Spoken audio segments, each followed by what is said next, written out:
नमस्कार दोस्तों, मेरा नाम है अश्विनी पाठक और आपका मोहन इंस्टीट्यूट आजमगढ़ में स्वागत है। जैसा कि मैं आपकी गणित की क्लास ले रहा हूं आजकल, पिछले कुछ दिनों से मैं गायब रहा। कुछ व्यावसायिक कारणों से मैं था नहीं। अभी मैं वापस आया हूं, फिर समय निकाल के लिए आपके लिए मैं क्लास बना रहा हूं। तो आज की जो मैं क्लास बना रहा हूं वो है प्रतिशत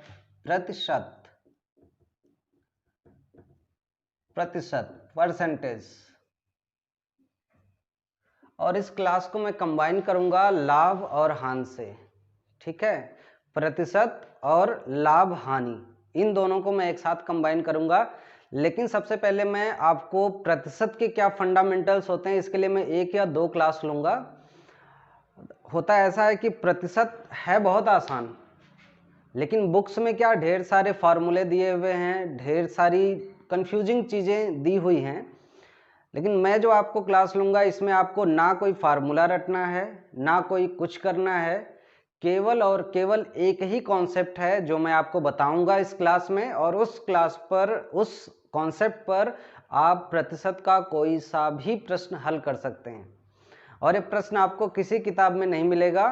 ये हमारे गुरुजी एक एसके सिंह थे, इलाहाबाद में जब मैं पढ़ाई करता था, इंजीनियरिंग की तैयारी करता था, तब उन्होंने मुझे बताया था।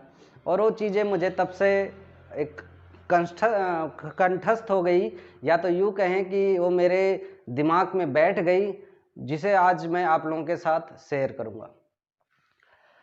तो प्रतिशत होता क्या है सबसे पहले मैं ये बताऊंगा, और इसके पहले मैं ये बताना चाहूँगा कि अब तक मैंने आपको गणित में क्या क्या बताया है। तो सबसे पहले मैंने आपको जो चीज़ें छोड़ दी थी, मैंने नंबर सिस्टम छोड़ दिया था, संख्या पद्धति हिंदी में बोलते हैं, इसको मैंने छोड़ दिया था। इसको आप खुद से पढ़िए, क्योंकि इसमें मैं जितना पढ़ाऊंगा उतना ही आप कंफ्यूज होंगे। तो इसलिए आपकी जो भी टेक्स्ट बुक है आप उसको प्रेफर करिए और उससे सीखिए। और बहुत ही आसान है और आपके गणित के कॉन्सेप्ट को खोल देगा अगर आप खुद पढ़ेंगे तो। और कोई भी शिक्षक आपको पढ़ाएगा, आपको बेहतर पढ़ा सकता है, बहुत अच्छा पढ़ा सकता है, लेकिन आपका बौद्धिक विकास अगर कोई शिक्षक पढ़ाएगा तो उतना नहीं होगा जितना आप खुद सेल्फ स्टडी करके आप अपने बौद्धिक विकास को प्राप्त कर सकते हैं संख्या पद्धति को। तो हमने संख्या पद्धति को छोड़कर आपको हमने पढ़ाया महत्तम समापवर्तक और लघुत्तम समापवर्त। इसके बाद मैंने आपको पढ़ाया था महत्तम समापवर्तक और लघुत्तम समापवर्तक। इसके बाद मैंने दशमलव पढ़ाया था, और दशमलव के बाद हमने पढ़ाया था भिन्न। ठीक है, तो अभी मैंने 3 टॉपिक कवर किए थे, और महत्तम और लघुत्तम समापवर्तक से 2 नंबर के क्वेश्चन पूछता है अप्रॉक्स, कभी कभी 1 पूछता है, कभी कभी 2 पूछता है। दशमलव से दो नंबर के क्वेश्चन आने ही आने हैं, भिन्न से ऑलमोस्ट 1 या 2 नंबर आने हैं। यानी अब तक जो मैंने आपकी 3 क्लासेज ली हैं उसमें हम अप्रॉक्स अगर देखें तो आपके 6 नंबर का मैं क्लास ले चुका हूं। अगर आप इन लेक्चर्स को देखते हैं, इन वीडियोस को देखेंगे तो आपके 6 नंबर, और जो अब तक के आपके एग्जाम में आए हुए क्वेश्चंस हैं उसमें से मैंने कुछ क्वेश्चंस को सॉल्व किया है। तो आपको एक मैंने कॉन्सेप्ट दिया, और उस कॉन्सेप्ट के बेस पर कैसे आपके स्टेट एग्जाम्स में जो भी यूपी टेट या एस टेट होते हैं इसमें किस तरीके के प्रश्न आते हैं उसको भी मैंने आपको वहाँ पर हल करवाए हैं। तो मैं बस केवल आपका उस बेसिक को क्लियर करने की कोशिश कर रहा हूँ, और उस बेसिक के जरिए मैं कितने क्वेश्चंस जो आ रहे हैं एग्जाम में, आप कितने उन क्वेश्चंस को अटेम्प्ट कर सकते हैं उसके बारे में मैंने अब तक क्लासेस ली हैं। अब हमारी जो अगली क्लास है दशमलव से जहां तक मैं देख रहा हूं, दशमलव से एग्जैक्ट या तो कोई 1 नंबर का सवाल पूछता है, या तो किसी प्रश्न के साथ कंबाइन करके दशमलव को जज करने की कोशिश करता है कि स्टूडेंट्स को आता है या नहीं आता है। तो दशमलव जो आ रहा है, दशमलव मेनली लाभ हानि या बैंकिंग के सवालों से जुड़ा रहता है। तो मैं अभी आपके इस दशमलव को लाभ हानि से जोड़ रहा हूं, लेकिन उसके पहले मैं प्रतिशत सॉरी अभी मैंने दशमलव की बात की, मैं प्रतिशत की बात कर रहा हूँ। प्रतिशत जो है लाभ हानि के साथ कंबाइन मैं कर रहा हूँ यहाँ पर, और उसके पहले मैं आपको प्रतिशत का जो एक कॉन्सेप्ट है वो मैं आपको समझाना चाहता हूँ, और इससे रिलेटेड जो क्वेश्चंस हैं वो मैं यहाँ पर हल कराऊंगा, और उस कॉन्सेप्ट के बेस पर ही हल कराऊंगा जिसको आप आसानी से समझ सकते हैं। तो दोस्तों मैं प्रतिशत की बात कर रहा हूँ। प्रतिशत होता क्या है? प्रतिशत यानी इसके नाम से ही जाहिर है कि 100 में कितना, यानी हर 100 में कितना प्रतिशत, यानी हर 100 में कितना। अगर मैं बोलूं 8%, तो यानी अगर 8% यानी 100 में 8। अगर मैं बात करूं कि 60% यानी 100 में 60। ठीक है, कुछ चीजें क्लियर हो रही हैं। अगर मैं बात करूं कि 3% तो 100 में 3। ठीक है, अगर मैं बोलूं 99% यानी 100 में 99। तो दोस्तों प्रतिशत का मतलब आपने समझा कि 100 में और जो भी नंबर बोलेगा उतना। अब अगर मैं प्रतिशत को बोलूं कि 200 में 5% कितना होता है, तब इसको कैसे हल करेंगे। अब 100 में प्रतिशत था तो हमने आसानी से हल कर लिया, लेकिन 200 में 5 बोलेगा तो कितने प्रतिशत होंगे, उसको अब मैं आपको बताऊंगा किस तरीके से हल करते हैं।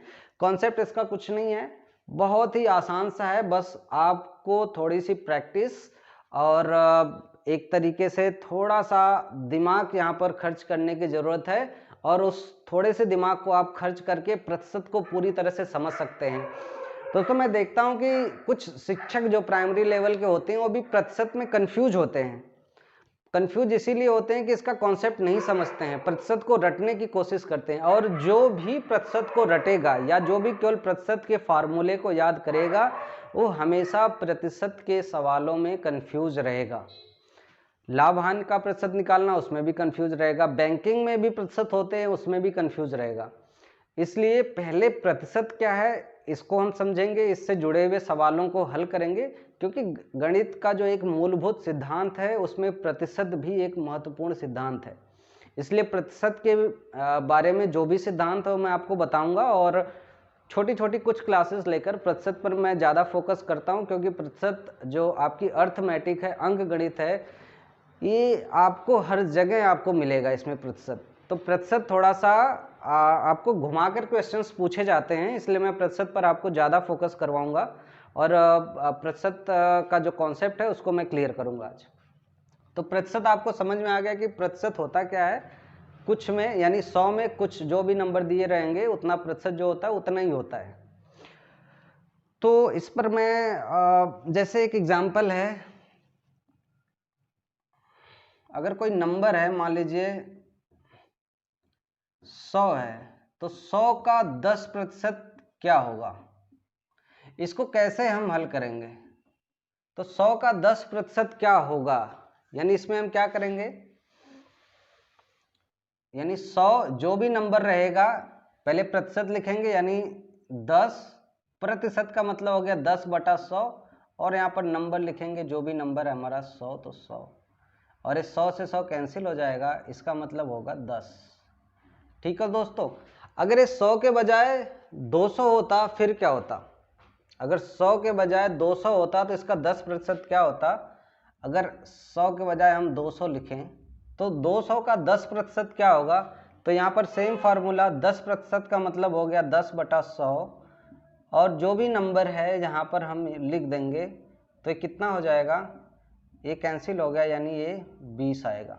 ठीक है दोस्तों, अगर मैं कहूँ कि 40 का 10% क्या होगा, इसको भी मैंने काट दिया, यहाँ पर 40 लिखा, तो 40 का 10% का मतलब क्या हो गया 10/100, और 40 यहाँ जो भी नंबर होगा लिख देंगे हम, ये इससे कैंसिल हो गया, ये इससे कैंसिल हो गया, तो कितना आ गया 4। ठीक है, देखिए कॉन्सेप्ट बहुत आसान है, बस आपको समझने की जरूरत है। अब मैंने ऐसा क्यों किया, आपको मैंने पहले बताया है कि का मतलब क्या होता है, गुणा होता है। अगर हिंदी में आप प्रश्न आपको मिलता है और उसमें कहीं भी किसी नंबर का, तो समझ लीजिए वहां पर मुझे गुणा एक हमें सवाल बताता है कि आपको क्या करना है, यानी हमें वहां पर गुणा करना होता है, ऐसा सिद्धांत है। तो अभी सवाल में देखिए इसने क्या बोला है, मैंने बोला था प्रतिशत का मतलब क्या होता है, यानी 100 में वो नंबर, यानी जैसे मैंने बोला था कि 10% का क्या मतलब हो गया, 100 का 10% कितना हो गया, तो 10/100।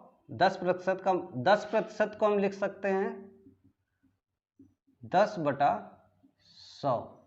20% को लिख सकते हैं हम 20/100।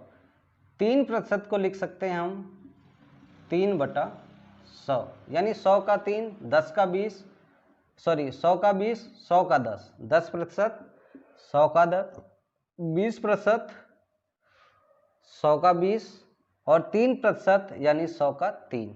ठीक है, ये चीजें मैंने आपको शुरू में बताई थी। अब मैं इस सवाल पर आता हूं। सवाल हमारा था 100 का 10% कितना होगा।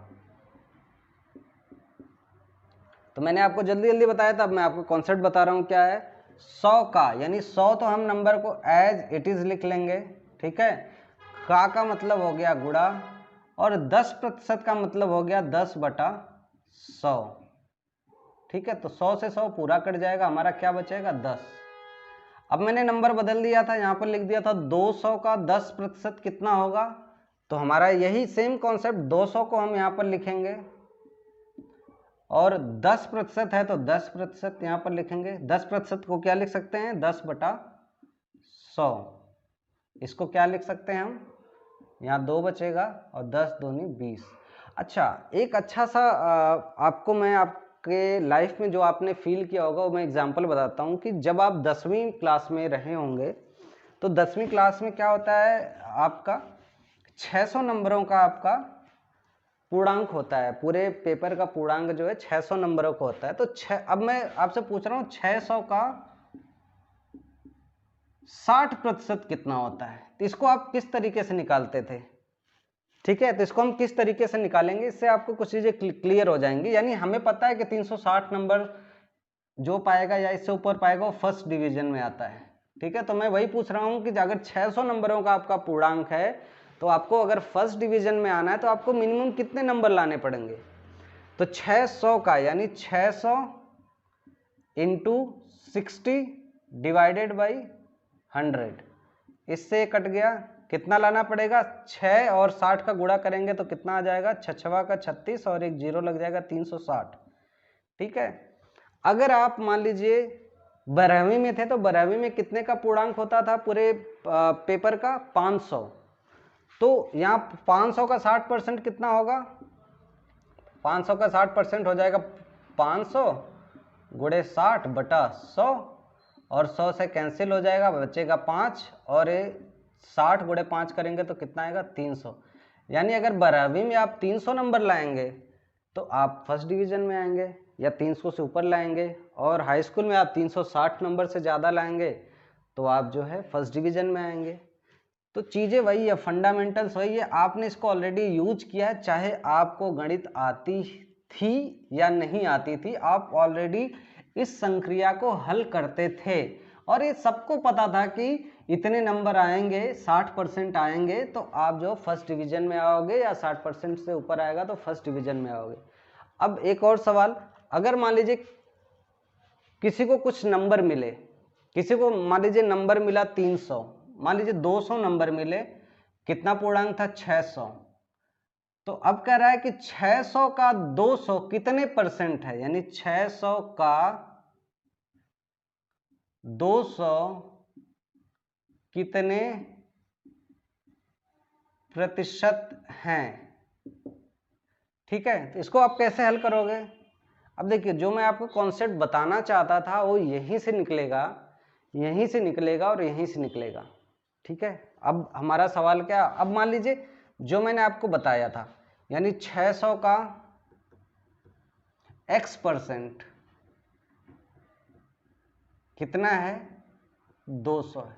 ठीक है, इस सवाल को मैं भी लिख सकते हैं, 600 का x% 200 है, तो इसको हम इस तरीके से भी हल कर सकते हैं, 600 गुणे x/100 इक्वल्स टू 200। अब इसको हम हल कर सकते हैं, ये इससे कैंसिल हो गया और ये हो गया हमारा 6x/100 इक्वल्स टू 2।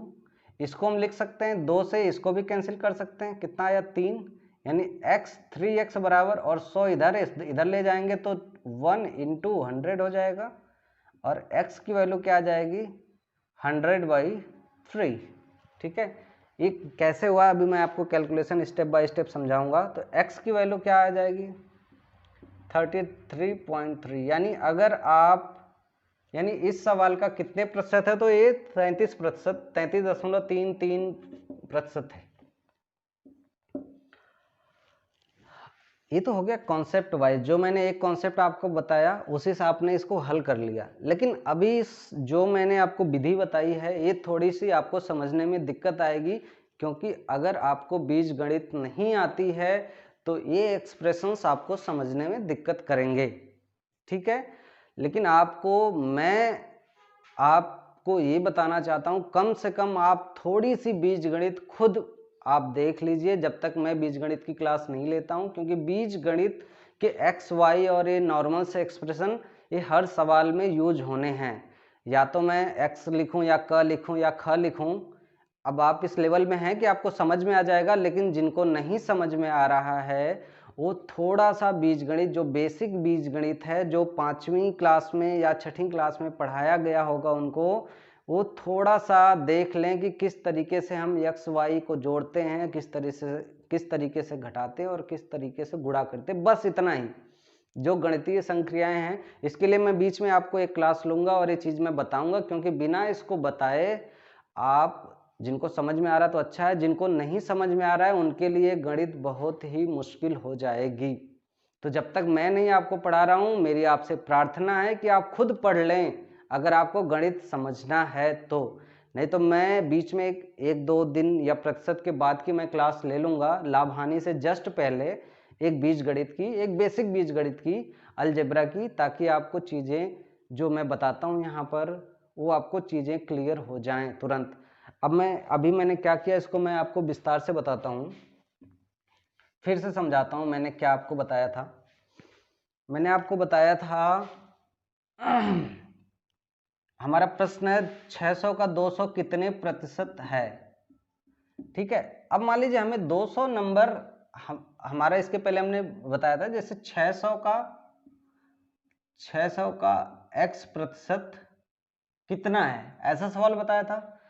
अब मैं इसी सवाल को थोड़ा सा दूसरे तरीके से पूछ रहा हूं कि हमें मान लीजिए 200 दिया है तो इस एक्सप्रेशन को हम और क्या लिख सकते हैं, 600 का x प्रतिशत कितना है, 200 है, तो x संख्या की वैल्यू क्या है, या x संख्या का मान क्या है, ठीक है। तो जो मैंने आपको कॉन्सेप्ट बताया था, इस फॉर्मूले को आप इसको समझिए। 600 का x प्रतिशत का मतलब हो गया 600 गुणे x अपान 100, ठीक है। जैसा इसके जस्ट पहले मैंने अभी 3-4 मिनट पहले मैंने आपसे बात की थी, इसका मतलब ये हो गया। किसके बराबर है दोस्तों, यहाँ पर दे रखा है कि 600 का 200 कितने प्रतिशत है, तो 600 का x प्रतिशत किसके बराबर है, 200 के बराबर है। ये चीज आपको समझ में आ रही है? अगर ये चीज आपको क्लियर है तभी मैं आगे बढ़ूंगा, तभी आपको प्रश्न समझ में आएंगे, नहीं तो मेरा सारा बताना व्यर्थ हो जाएगा। 600 का x प्रतिशत कितना है, 200 है, तो हमें x की वैल्यू ही फाइंड करनी है, x की वैल्यू ही हमें निकालनी है। तो हम एक एक्सप्रेशन बना लिए, और इसमें क्या है, एक चर का समीकरण है, और एक चर के समीकरण को हल करने के लिए केवल एक इक्वेशन की जरूरत होती है। अब चर क्या है, अचर क्या है, अब ये भी आपको कन्फ्यूजन होगा। इसीलिए मैं दोस्तों आपको बार बार कह रहा हूं कि आप एक बार बीजगणित का जो बेसिक सा सबसे रद्दी बुक में लिखा होगा बीजगणित, जहां से बेसिक शुरू होती है, आप एक बार पढ़ लेंगे तो आपको ये सारी चीजें क्लियर हो जाएंगी। मैं क्लास जरूर लूँगा, बिना, मुझे लग रहा है कि जिनकी गणित की बेसिक चीज़ें क्लियर नहीं हैं उसके लिए बहुत मुश्किल होगा समझना, है एकदम हलवा सा, लेकिन उनको दिक्कत होगी। इसलिए उनसे प्रार्थना है, मैं बार बार रिक्वेस्ट कर रहा हूँ कि सबसे रद्दी बुक में जो बीजगणित जहाँ से शुरू होता है, केवल शुरू के 2-3 पन्ने उनको पढ़ने हैं, ये सारी चीज़ें क्लियर हो जाएंगी। गणित बहुत आसान है, लेकिन एक दूसरे से ये इंटरलिंक है, एक दूसरे से जुड़ी हुई हैं, इसलिए जब तक हमें पीछे की चीजें नहीं पता होती हैं तब तक हम आगे की चीजें भी नहीं कर पाते हैं। इसलिए गणित में सेल्फ स्टडी बहुत जरूरी है। मैं तो आपको कॉन्सेप्ट बता रहा हूँ, कॉन्सेप्ट बताकर मेरा वीडियो खत्म हो जाएगा, लेकिन अगर उस कॉन्सेप्ट को आप नहीं समझेंगे तो मेरा वीडियो बनाने का मतलब कुछ नहीं निकलेगा, व्यर्थ हो जाएगा। इसलिए आप इसको समझ जाइए जो मैंने आपको बताया था 600 गुणे x बटा 100/200। अच्छा, अब मैंने आपको पिछली क्लासों में बताया था कि अगर कोई संख्या बराबर के निशान के पीछे भाग से संबंधित हो, जहां भाग हो रहा हो, तो उसको दूसरी तरफ भेजेंगे तो उसका निशान उल्टा हो जाता है, यानी भाग के बजाय वो गुणे में हो जाती है। अब भाग का मतलब, अब आप समझिए भाग का मतलब क्या हो गया, x भागे 100 ऐसा हम लिख सकते हैं इसको। ठीक है, मेरा भाग भाग कहने का मतलब ये है, इस इक्वेशन को हम ऐसे लिख सकते हैं। अब मैं वही आपको बता रहा था, जो संख्या भाग में होती है इसको जब दूसरी तरफ भेजते हैं तो ये गुणे में हो जाती है, यानी इधर जाएगा तो क्या हो जाएगा 200 गुणे 100। ये चीज आपको क्लियर हो गई? ठीक है, उसके बाद हम अगला एक्सप्रेशन बनाते हैं। x के साथ 600 किस रिलेशन में है, गुणे के रिलेशन में है। तो जब हम गुणे के रिलेशन को हम बराबर के निशान के दूसरी तरफ भेजते हैं तो गुणे का निशान उल्टा होकर भाग के निशान में बदल जाता है, यानी गुणा गुणा ना होकर इधर जाकर क्या हो जाएगा, भाग हो जाएगा। ठीक है दोस्तों, ये चीज समझ में आ रही है आपको? मुझे लगता है आपको समझ में आ रही होगी, अगर ये लाइन आपको समझ में आई होगी तो। अब यहाँ पर हमें x की वैल्यू निकालनी है, नॉर्मल गुणा भाग है, कक्षा 3 का सवाल है, तीसरी स्टैंडर्ड का सवाल है। इसको कौन हल करके बताएगा? इसको तुरंत कोई भी हल करके बता सकता है, और इसको हम कैंसिल कर सकते हैं, इसको 3 लिख सकते हैं, 2 से काटेंगे तो ये 100, यानी x की वैल्यू क्या आ जाएगी 100/3, और इसको जब हम 100 में 3 से भाग देंगे तो आएगा 33.33, और यही कितना होगा प्रतिशत, यानी x की वैल्यू क्या हो जाएगी 33.33%। दोस्तों क्लियर हुआ? मैं इसको मिटाता हूँ ताकि आपको चीज़ें केवल वही दिखें जो मैं आपको बताना चाहता हूँ। ठीक है, सवाल हमारा इधर है, 600 का x प्रतिशत 200 है तो x संख्या की वैल्यू क्या होगी, लेकिन हमारा सवाल क्या था, 600 का 200 कितने प्रतिशत हैं। सवाल को मैंने थोड़ा सा आसान बना लिया, 600 का x प्रतिशत किसके बराबर है, 200 के बराबर है, तो x संख्या की वैल्यू क्या है। ठीक है, ये चीजें क्लियर हो गई। अब मैं आपको कॉन्सेप्ट बता रहा हूँ जो हमारे गुरु ने हमें बताया था, और मैं अपने दोस्तों के बीच आज मैं उस कॉन्सेप्ट को शेयर कर रहा हूँ। और इस कॉन्सेप्ट को आप केवल एक बार समझ लीजिए, रटने की भी जरूरत नहीं है, आप प्रतिशत का कोई भी सवाल हल कर सकते हैं बिना किसी फार्मूले के। ठीक है दोस्तों, प्रतिशत का मतलब क्या होता है, प्रतिशत अगर किसी भी चीज का प्रतिशत ज्ञात करना है तो आप प्रतिशत बराबर लिख सकते हैं यहाँ पर चेंज अपॉन टोटल इनटू 100%। ये है प्रतिशत का कॉन्सेप्ट। ठीक है, अब यहाँ पर चेंज क्या होता है, टोटल क्या होता है, प्रतिशत क्या होता है, 100 क्या होता है, ये मैं चीजें आपको सवाल के माध्यम से समझाऊंगा। ठीक है, एक बार आप इन सारी चीजों को समझ जाएंगे तो आप कोई सा भी सवाल हल कर लेंगे। चलिए मैं इसी सवाल पर इसको फिट करने की कोशिश करता हूं। इसमें चेंज क्या हो रहा है, अगर हमें x% की बात कर रहा है तो x% को हम क्या लिख सकते हैं, x% यानी प्रतिशत, प्रतिशत ही तो पूछ रहा है, तो ये प्रतिशत वाला नंबर हमारा x हो गया। x% इक्वल्स टू क्या हो गया, चेंज। चेंज इसमें क्या होगा, हमारा टोटल क्या होगा, टोटल हमारे पूर्णांक होते हैं 600, तो टोटल हमारा क्या हो गया यहाँ पर 600, और उस बच्चे ने नंबर कितने लाए 200, तो 200 बदलाव हुआ, जो 600 से बदलकर 200 हो गया, तो हमारा बदलाव क्या हुआ, चेंज क्या हुआ 600 में 200, यानी हमारा जो चेंज होगा कितना हो जाएगा 200। अब इस फार्मूले पर हम रख देंगे तो चेंज की वैल्यू क्या होगी 200, टोटल क्या होगा हमारा 600 गुणे 100%। समझ गए दोस्तों, इसको हल कर देंगे, ये इससे कैंसिल हो गया, ये इससे कैंसिल हो गया, हमारा क्या आया 100/3 प्रतिशत, इसको लिख सकते हैं 33.33। मुझे लगता है दोस्तों आपको समझ में आ गया मैं आपको जो बताना चाहता था। Change upon total into 100 equals to क्या होता है, उस प्रतिशत के बराबर होता है। ये फार्मूला नहीं है दोस्तों, ये कुछ नहीं है, ये केवल कॉन्सेप्ट है। और इस कॉन्सेप्ट को आप किसी भी सवाल में रखकर आप देख लो, किसी भी सवाल में आप रखकर देख लो, आप कहोगे कि वाह क्या रामबाण दिया है। और इस रामबाण से आप किसी भी प्रतिशत के सवाल को हल कर सकते हैं। तो हमारा प्रतिशत का क्या, हमारा जो कॉन्सेप्ट निकला, क्या निकला दोस्तों, प्रतिशत इक्वल्स टू हो गया चेंज अपॉन टोटल, प्रतिशत इक्वल्स टू क्या हो गया, चेंज अपॉन टोटल इंटू 100%। दोस्तों इस चीज को आप बस समझ लीजिए, आपका पूरा का पूरा प्रतिशत खत्म हो जाएगा। और इस चीज को मैं आपको समझाऊंगा प्रश्नों के माध्यम से, बिना प्रश्नों के माध्यम से समझाए आपको ये चीजें नहीं समझ में आएगी। लेकिन हाँ, अगर आप इस मंत्र को लेकर खुद सेल्फ स्टडी करते हैं तो भी आपको सारी चीजें समझ में आने लगेंगी।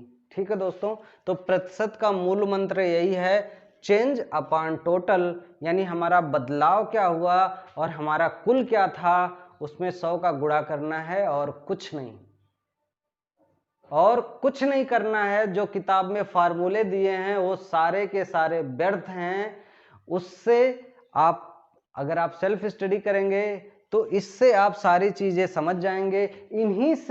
इन्हीं को हल कर करके वो फार्मूले बने हैं। तो आपको उन फार्मूलों को रटने की जरूरत नहीं है, बल्कि इससे 2 लाइन का हमारा सवाल और बड़ा हो जाएगा, इससे 2 लाइन का सवाल हमारा और बड़ा हो जाएगा। लेकिन आपका सवाल फार्मूला ना आने की वजह से छूटेगा नहीं। ठीक है, और आपको प्रतिशत जंबल नहीं लगेगा, नहीं लगेगा, नहीं लगेगा। प्रतिशत सबसे आसान चीज है। बस अगर आपको इस चेंज और टोटल की सवाल में चेंज क्या है, टोटल क्या है, ये समझ में आ जाए। ठीक है दोस्तों, तो अगर आपको ये दोनों चीजें समझ में आ रही हैं तो आज आपकी प्रतिशत की जो क्लास है वो खत्म है। लेकिन मैं खत्म करूंगा नहीं, आपको मैं अभी कुछ क्वेश्चंस हल कराऊंगा इसके ऊपर, जो हैं ये मेरा गुरु मंत्र है जो मुझे मिला था, और आज मैं इस गुरु मंत्र को आपके साथ शेयर कर रहा हूं। और प्रतिशत आज आपका खत्म है, आपको क्लियर हो जाएगा। सारे सवाल आप इस पर रख कर लगा सकते हैं। अब मैं आपको कुछ सवाल हल कराऊंगा जो आप आसानी से हल नहीं कर पाते, लेकिन इस फार्मूला को जान लेने पर, इस कॉन्सेप्ट को समझ लेने पर आप चुटकियों में उन्हें हल कर देंगे। ठीक है दोस्तों, तो प्रतिशत पर मैं कुछ आपको सवाल हल करवाता हूं और आप कहेंगे कि वाह क्या बताया। इसको मैं मिटाऊंगा नहीं दोस्तों, इसको आप देखिए, इसको समझिए कि क्या हल किया गया है। हालांकि अभी इसमें बीजगणित का कुछ, अलजेब्रा का कोई बहुत बड़ा इस्तेमाल हमने नहीं किया है। अभी अलजेब्रा का कोई भी तीर हमने इसमें इस्तेमाल नहीं किया है। इसमें तो केवल एक माचिस की तीली है, अलजेब्रा की तीली है, जो यहाँ पर इस्तेमाल हो रही है। और आपको अगर अंक गणित आता है तो आप इस एक्सप्रेशन को चुटकियों में हल कर लेंगे, चुटकियों में हल कर लेंगे, और आप x की वैल्यू क्या है इसको आप बता लेंगे। ठीक है दोस्तों, ये सारी चीज़ें तो उनके लिए है जो अभी गणित में नए हैं, जो गणित को समझना चाहते हैं और प्रतिशत को समझना चाहते हैं। तो मैं सीधे सवाल पर आता हूँ, आपका समय मैं नहीं व्यर्थ करूँगा। हमारा प्रश्न है, चीनी के मूल्य में 25% की वृद्धि। एक सवाल है, शायद इस ऐसे सवाल आपको एग्जाम में आते हैं। अभी मैं आपके प्रीवियस ईयर के पेपर्स नहीं उठाकर देखा हूँ कि कौन कौन से सवाल आए हैं। ये तो मैं रैंडम क्वेश्चंस उठाया हूँ जो बुक में दिए हुए हैं। प्रश्न है, चीनी के मूल्य में 25% की वृद्धि हो जाए तो, कह रहे हैं कि चीनी के मूल्य में यदि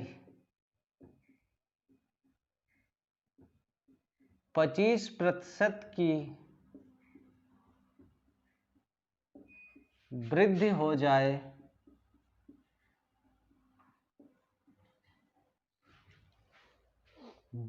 जाए तो उसकी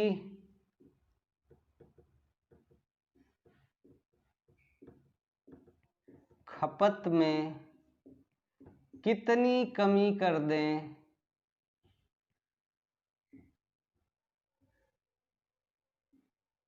कितनी कमी कर दें कि व्यय न बढ़े। ठीक है दोस्तों, कितनी कमी कर दें, कितनी कमी कर दें कि व्यय न बढ़े।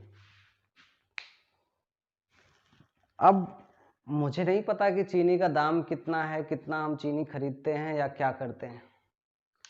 ठीक है दोस्तों, तो हम सवाल को कैसे हल करेंगे? सवाल को हल करने का सिंपल सा तरीका है, जो मैंने आपको फॉर्मूला बताया था, यहां पर मैं लिख देता हूं। प्रतिशत बराबर बदलाव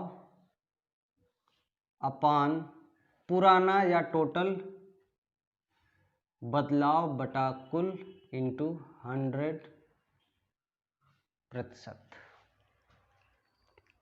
ठीक है दोस्तों, अब इसको अगर हम फार्मूले में रखें तो हम मान लेते हैं चीनी का पुराना दाम क्या है,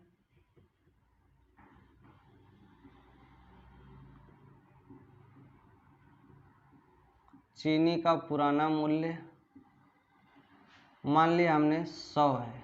ये केवल समझने के लिए हमने माना, हम कोई भी संख्या ले सकते हैं। 100 रुपये है।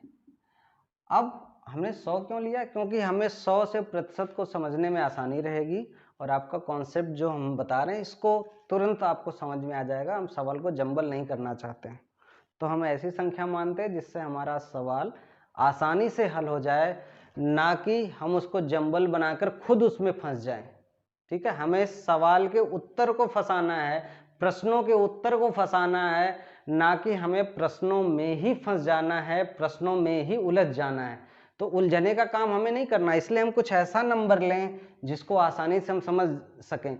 अगर मैं कहूँ कि कोई सामान 100 रुपये है, उसका 25% दाम बढ़ गया, तो उसका अब आज का मूल्य कितना होगा? तो आप तुरंत जवाब देंगे कि 125 रुपये।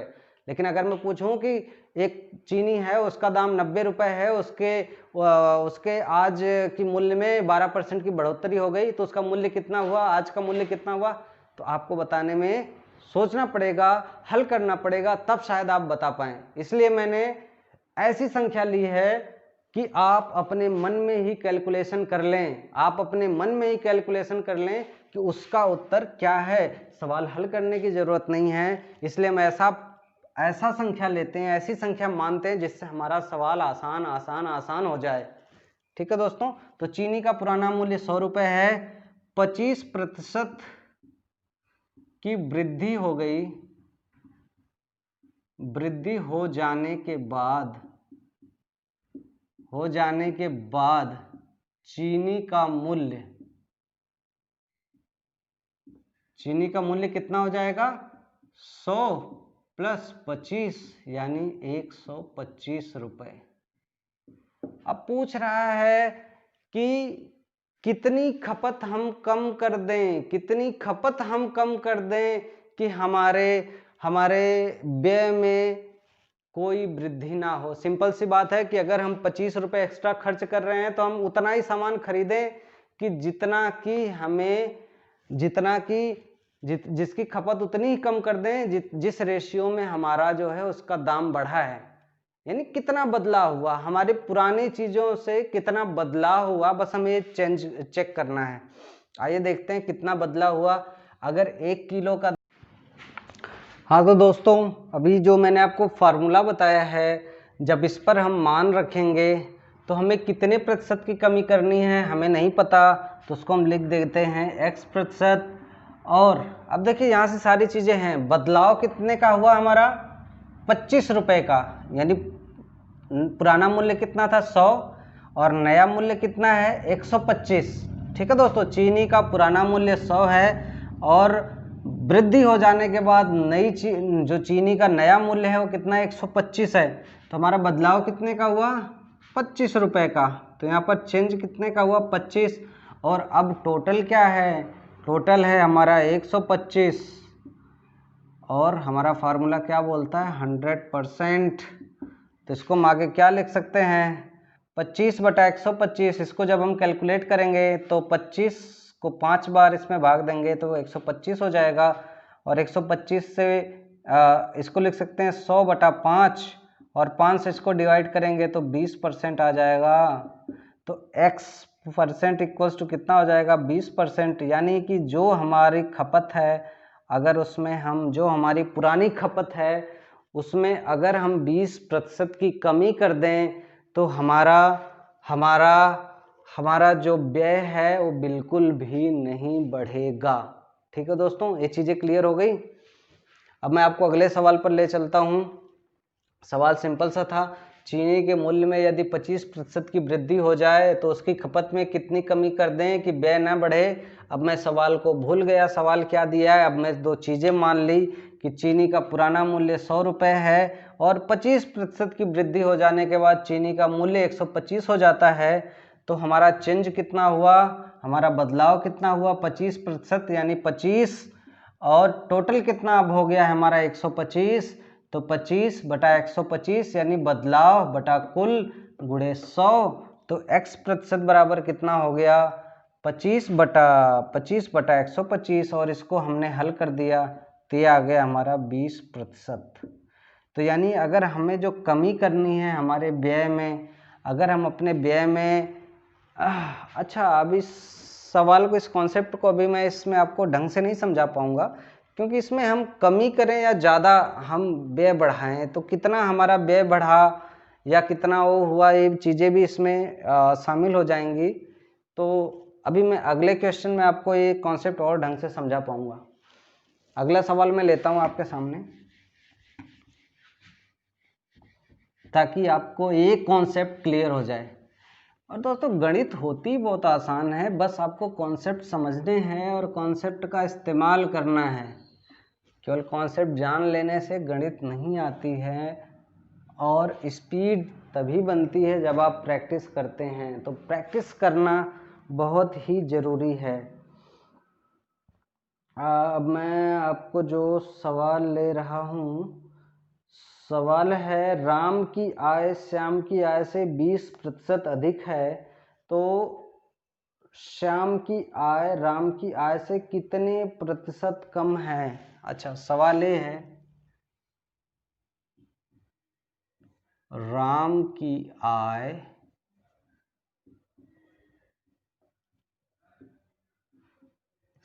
श्याम से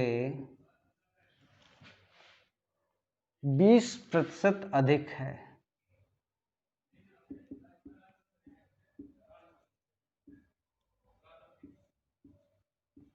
अधिक है तो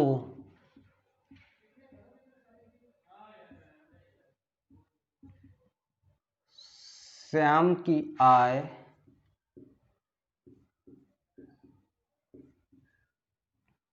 और राम की आय से कितने प्रतिशत कम है।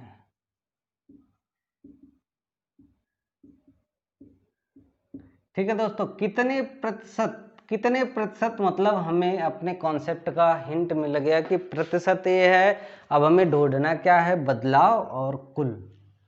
ठीक है दोस्तों, तो अब हम इसको हल करेंगे। तो हमने क्या किया, हमने बोला था ऐसे सवालों में सबसे पहले हम मानकर 2 नंबर निकालते हैं जिससे हम बदलाव और कुल को समझ सकें। तो हमने मान लिया कि राम की आय श्याम की आय से 20% अधिक है तो हमने पहले श्याम की आय मान ली क्योंकि श्याम की आय से राम की आय अधिक है। तो हमने श्याम की आय मान ली कि श्याम की आय 100 रुपये है तो राम की आय कितनी हो जाएगी,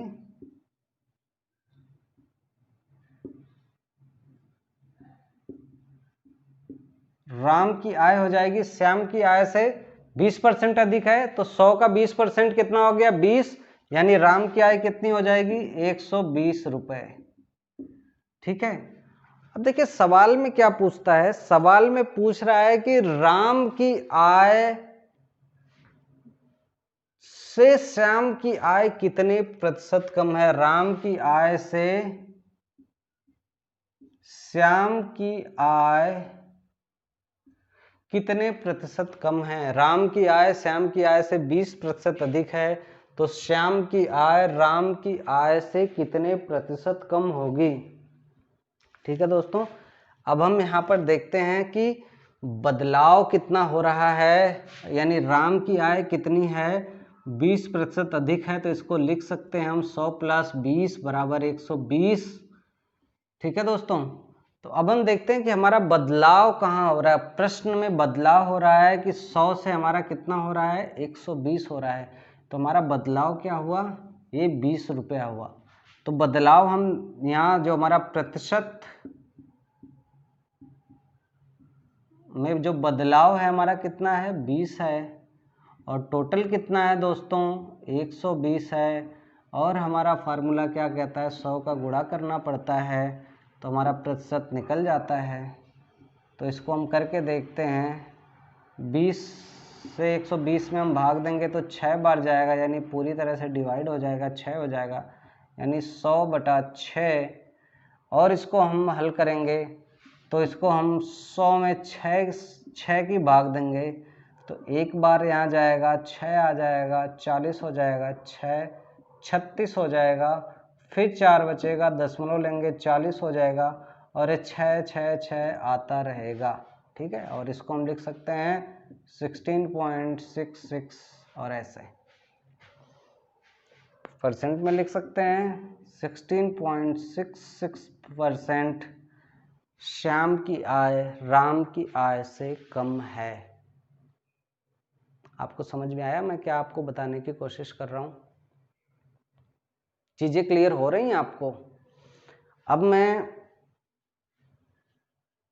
आपको इस कॉन्सेप्ट से जुड़े हुए 2 प्रश्न आपको हल कराए हैं, लेकिन मुझे नहीं लगता, क्योंकि मैं खुद अपने बताए हुए कॉन्सेप्ट अभी तक आपको जो सवाल बताए मैं खुद उससे संतुष्ट नहीं हूं कि इन 2 प्रश्नों से आपको कॉन्सेप्ट समझ में आ गया होगा।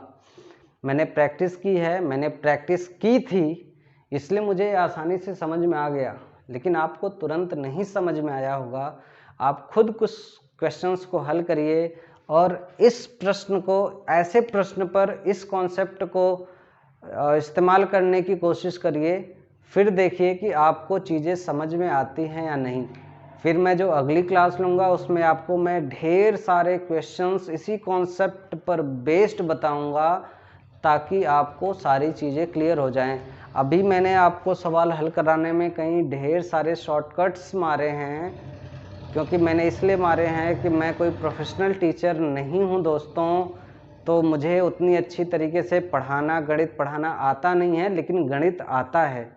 इसलिए मैं धीरे धीरे अपने टीचिंग स्किल्स को भी डेवलप करूंगा, और जो अभी मैं आपको समझाने में जो थोड़ी बहुत कमियां मेरे अंदर हैं उसको भी मैं दूर करने की कोशिश करूंगा, और आपको चीज़ें और अधिक अच्छे तरीके से क्लियर कैसे बताई जाएं इस पर भी काम करूंगा, और आपको गणित में और आगे की जो चैप्टर्स होंगे उसमें मैं और अधिक कॉन्सेप्ट के साथ आपको गणित बता सकूंगा और समझा सकूंगा। तो बस आज के लिए इतना ही।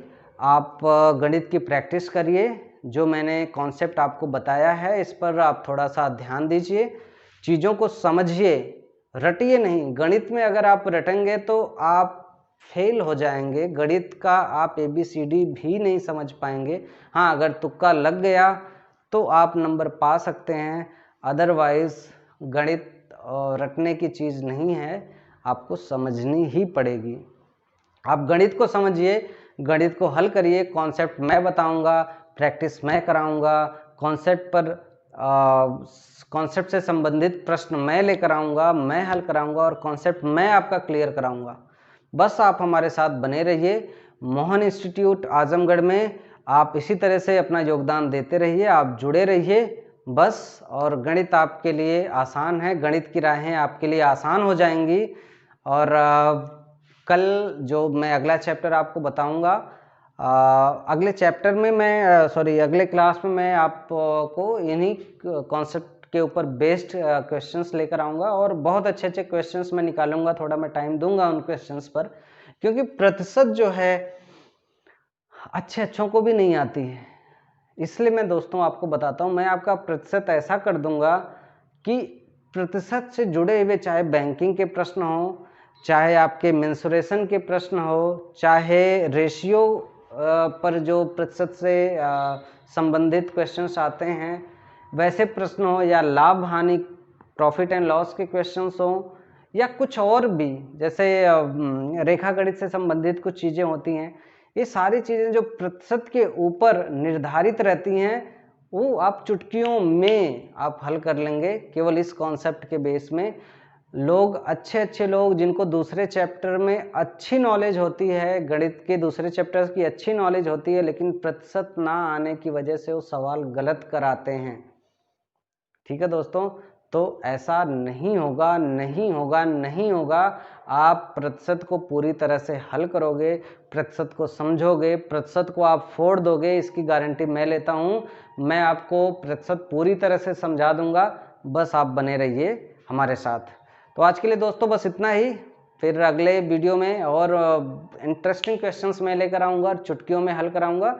और ये जो हमारा चुटकियों वाला हलवा कॉन्सेप्ट है, इसको आप भी हलवे कॉन्सेप्ट की तरह इस्तेमाल कर पाएंगे अपने प्रश्नों में। ठीक है, आज के लिए बस इतना ही दोस्तों। जय हिंद, जय भारत।